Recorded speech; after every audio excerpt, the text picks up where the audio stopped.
কাবুগঞ্জ বাজার কমিটির সভাপতি জিয়াউদ্দিন লস্করের পৌরোহিত্যে গতকাল রাতে এক সভায় বাজারের জমা জল নিষ্কাশন নিয়ে বড় সিদ্ধান্ত নেওয়া হয়। নগদির গ্রাম চাঁদপুর জিপি প্রতিনিধিদের উপস্থিতিতে স্থির হয় যে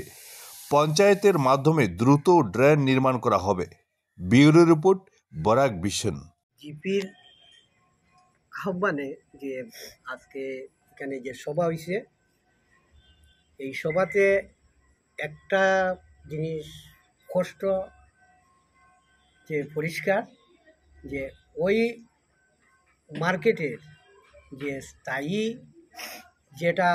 জল নিষ্কাশনের ব্যবস্থা ছিল একটা সময়, ওই ড্রেনটা আবার সম্পূর্ণভাবে এটা খনন করে আবার জল দেওয়ার ব্যবস্থা করে দেওয়ার জন্য পঞ্চায়েত বোর্ডে আজকের এই সভায় সম্পূর্ণভাবে একটা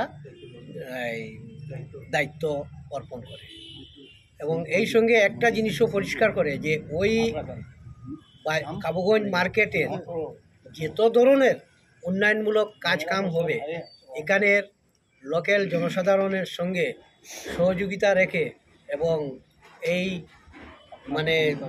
ডেভেলপের কাজকাম চালিয়ে যাওয়ার জন্য সবাই মত পোষণ করে। এবং একটা কথা পরিষ্কার যে কাবুগঞ্জ বাজারের যে ডেভেলপ এমন কিছু কাজকামের জন্য পুরাপুরি একটা স্তব্ধ হয়ে গেছে, যাতে এটা পুনরায় যাতে তার উন্নয়নমূলক কাজ যেগুলা